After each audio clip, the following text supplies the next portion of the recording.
Boa tarde, tudo bem com vocês? Oração Ação se reúne novamente esse grupo de amigos, grupo de estudiosos, de pessoas com boa vontade, de curiosos.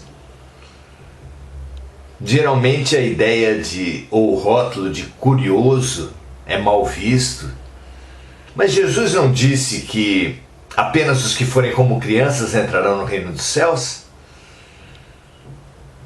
A criança não é aquela que aceita tudo porque alguém diz, mas porque é curiosa, porque busca a verdade, porque observa, porque olha. E a capacidade de olhar tudo de novo, olhar não porque alguém falou, não porque é comum, mas olhar as coisas como elas são, dependem do olhar infantil. Aquele que já tem muitos óculos para ver a vida, muitos paradigmas, muitas crenças, muitos preconceitos, que é a essência do ser velho, nada olha de novo, só olha de velho. Quem olha de novo, para olhar de novo, precisa ter olhos novos. Se os seus olhos são maus, tudo à sua volta será mal, ensina Jesus. Se os seus olhos são velhos, tudo à sua volta será velho. E Evangelho é boa nova. Evangelho é boa nova. Jesus é a grande notícia.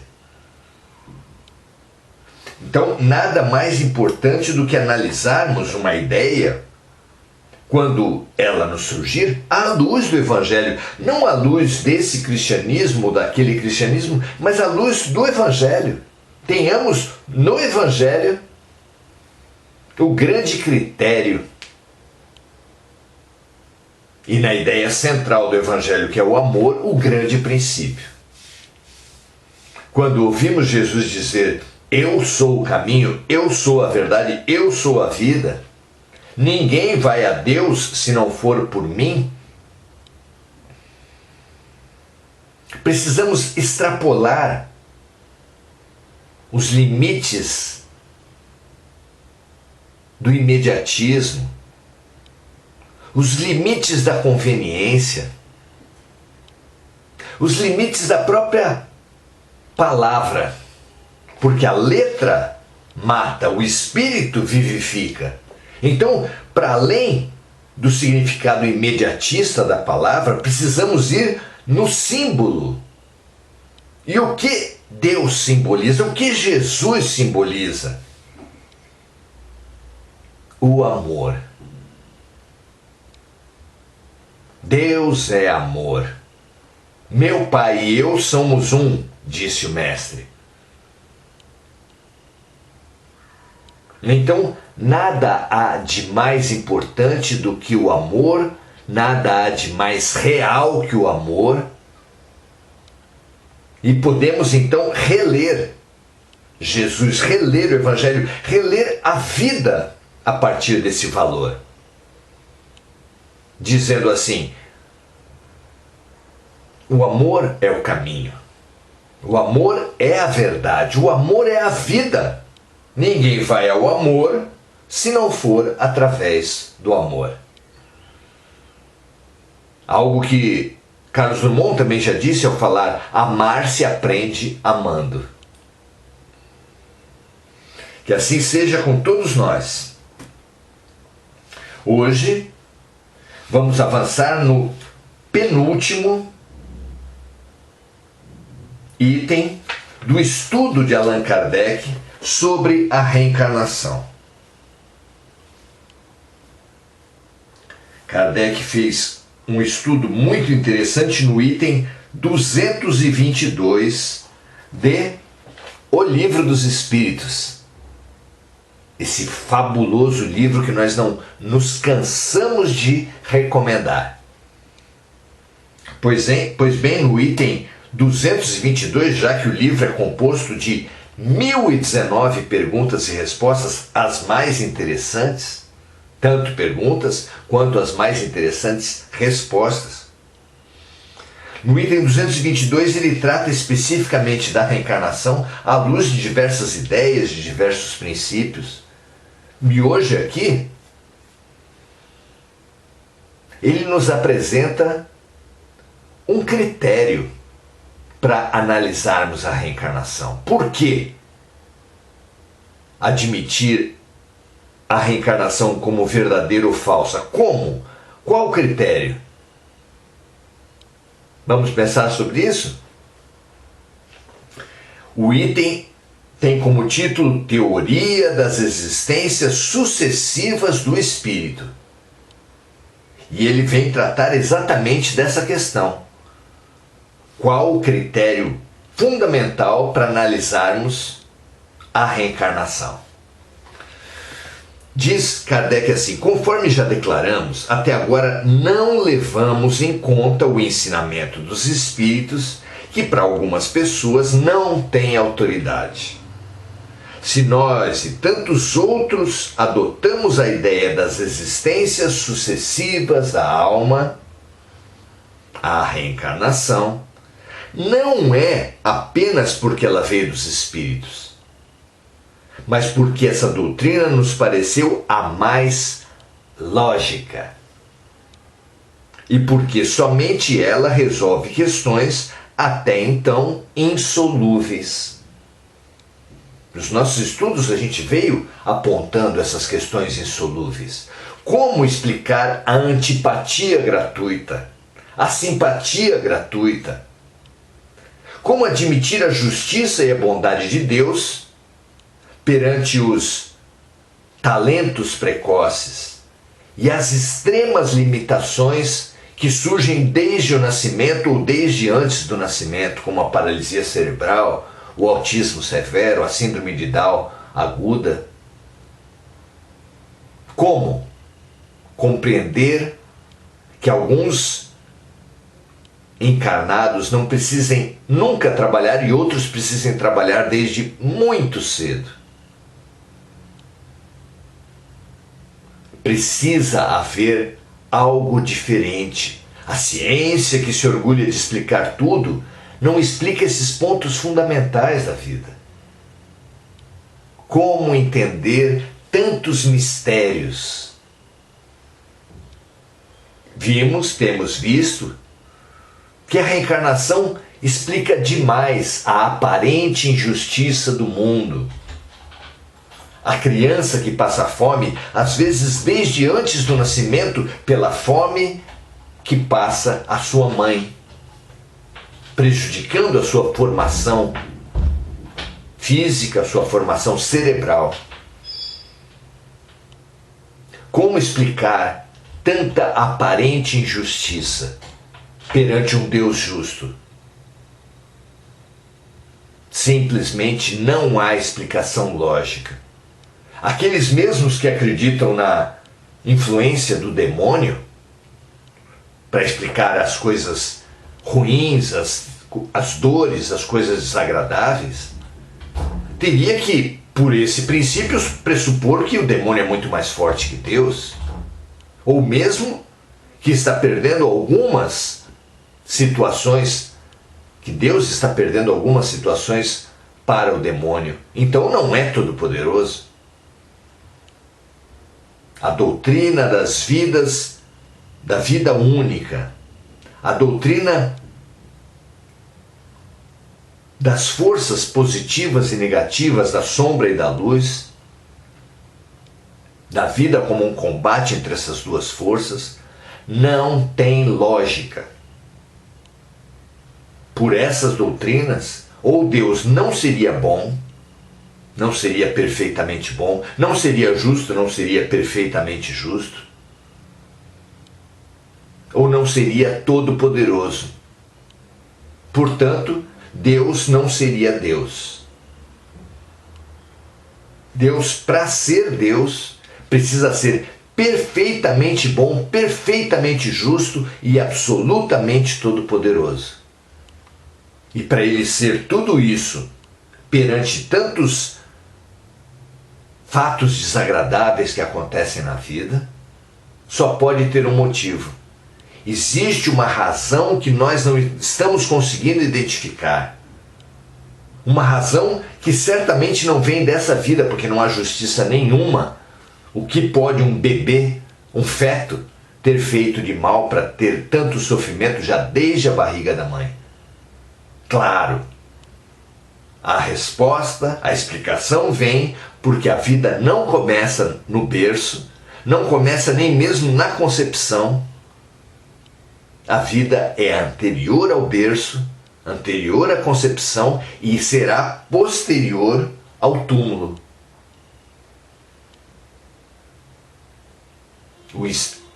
O princípio, o indivíduo que habita atualmente esse corpo, já viveu outras vidas e viverá muitas mais. E é daí que entendemos a simpatia e a antipatia gratuitas.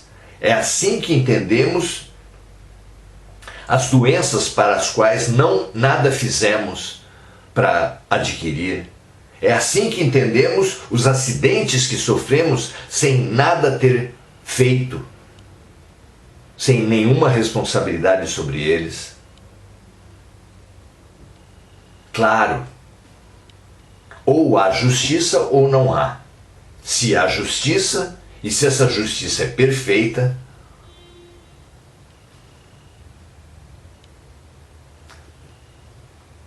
o que nós vivemos precisará ser compreendido com olhos de mais profundidade. E é isso que nos propicia a reencarnação. A reconciliação com um Deus perfeitamente bom, perfeitamente justo e absolutamente todo-poderoso. Não é?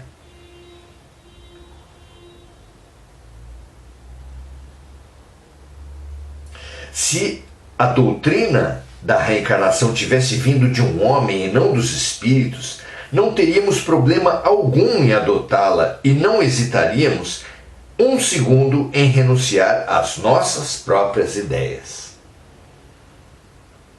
No momento em que um erro é demonstrado, nosso amor próprio tem muito mais a perder do que a ganhar se continuarmos teimando em manter a ideia falsa. Da mesma maneira, teríamos rejeitado a ideia das existências sucessivas da alma, mesmo vinda dos espíritos, se nos parecesse contrária à razão, assim como já rejeitamos tantas outras. Sabemos por experiência que não devemos aceitar cegamente tudo que vem dos espíritos, assim como também não devemos aceitar tudo o que vem da parte dos homens. Não é assim? A nosso ver, o princípio que melhor recomenda a reencarnação é o fato de ela ser, antes de tudo, essencialmente lógica. Claro! Explica muita coisa e tem uma lógica perfeita. Se para toda causa se para todo efeito há uma causa, e se essa causa não é encontrada nessa vida, a lógica diz que ela tem que ser situada em outro momento, no momento anterior ao berço. É lógica pura, não é? A reencarnação ainda pode ser confirmada pelos fatos. Fatos positivos e materiais que um estudo atento e criterioso pode revelar a qualquer um que se dê ao trabalho de observá-los, com paciência e perseverança, e diante dos quais a dúvida não é mais possível. Quando a reencarnação se popularizar, assim como se popularizaram a formação e o movimento da Terra, será necessário que todos se rendam às evidências. Seus opositores terão gasto em vão os argumentos contrários e serão constrangidos a desdizer-se. Reconheçamos, em resumo, que a doutrina das existências sucessivas é a única que explica aquilo que sem ela é inexplicável, que é eminentemente consoladora e está em harmonia com a mais rigorosa justiça, que representa para o homem a âncora de salvação que Deus, na sua misericórdia, lhe concedeu.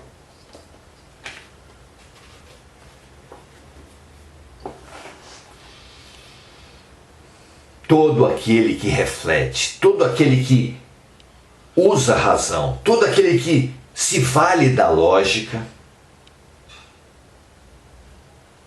das duas uma, ou acreditando na vida única, fala Deus não existe, porque se não existe bondade, se não existe perfeição, se não existe justiça no mundo, Deus não existe. É lógico. O que não é lógico é acreditar ao mesmo tempo em Deus e na vida única. Porque a vida única, olhar a vida, a existência, sob a ótica de uma vida única, nos leva a concluir da injustiça, da maldade.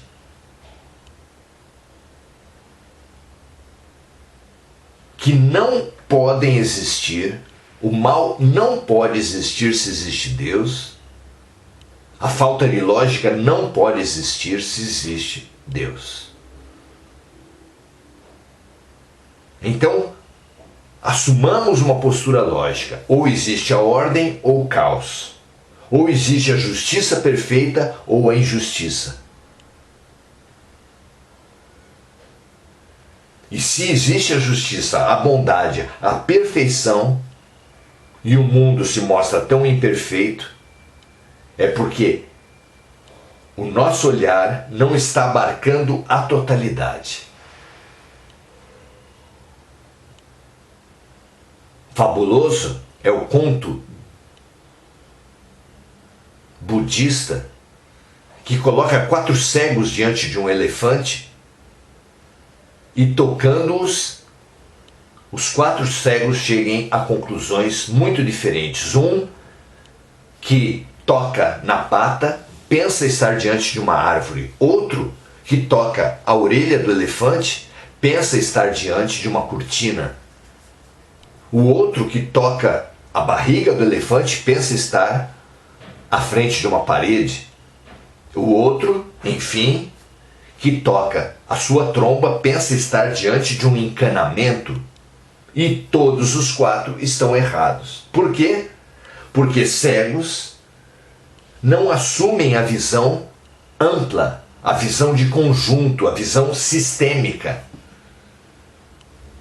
E é isso, meus amigos. É exatamente isso, essa visão ampla, o que a perspectiva da reencarnação nos apresenta. Só através das vidas sucessivas entendemos essa enormidade de fenômenos que sem a reencarnação serão todos absurdos, ilógicos e injustos. Expandamos nosso olhar. Situemos os fatos na perspectiva, com o plano de fundo da reencarnação, e tudo se revelará como é: justo, bondoso, amável e amoroso. Que benefícios podemos tirar? Mas não cegamente. Estude. Estude no Livro dos Espíritos, estude no Evangelho segundo o Espiritismo, estude nos romances espíritas que trazem grupos de karma nessa vida e mostra como os fatos dessa vida se encadeiam com as vidas passadas. Mas estude a reencarnação acima de tudo nos fatos, nas aparentes injustiças, pesquisando o que Deus, o que a vida traz para as pessoas que participam de uma situação injusta, de uma guerra, de uma tragédia, de um terremoto, e que voltamos a dizer, não teria explicação, não teria justiça com outro olhar. Por quê? No Japão há tantos mais maremotos, terremotos, furacões, vulcões do que no Brasil. Deus pode ter filhos preferidos? Claro que não. Por quê? Uma pessoa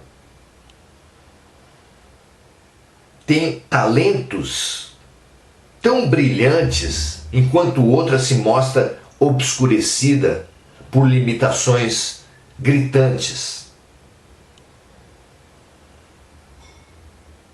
Pode ter Deus, Pai, filhos preferidos? Claro que não. Então, como entender isso? Estude, meu amigo. Use a sua razão e a sua lógica. E é por elas, pela razão e pela lógica, que você chegará à conclusão de como a reencarnação resgata esse Deus perfeito, essa vida justa, esse olhar que abarca, compreende e aprende com uma realidade perfeitas. Que assim seja, que todas as pessoas da Terra recebam hoje esse influxo, esse estímulo a não aceitarem dogmas, não aceitarem mensagens, não aceitarem doutrinas nenhumas, sem passar pelo crivo da razão. Que todos nós nos fortaleçamos, porque nada há mais forte do que alguém que tem a certeza da perfeição da vida. E que por isso para de gastar sua energia com revoltas, para de gastar sua vida com pena de si mesmo, esses venenos da alma. E passa a compreender tudo o que acontece como expressão da bondade, da justiça perfeitas de Deus. Veja se isso não liberta sua mente, não fortalece e revigora o seu ser. Que assim seja para todos nós. Nada mais urgente, nada mais necessário. Paz e bem, muito bom estar com vocês. Deixa eu saudar os amigos Eliana Lauri, Vera Lúcia, Diana Costa e Eda.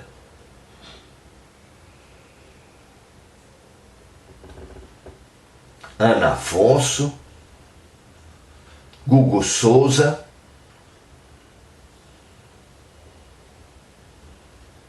Maria Aparecida, Andréa Santos, Juliano Rauen, Maria José Sobral, Domingos Natal, Regina Frutuoso Guerra. Que todos nós aprendamos, espalhemos, estudemos e nos ensinemos uns aos outros. Leve luz, brilhe a sua luz e leve essa luz da fé raciocinada, da fé lúcida, da coragem em conexão com a fonte de todo bem, como sublime ferramenta de vitória. Não vitória sobre o outro, mas vitória sobre nós mesmos, de autotransformação, de sublimação do ser.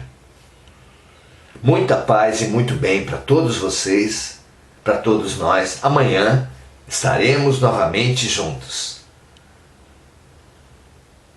Que assim seja para todos nós. Grande abraço. Até amanhã.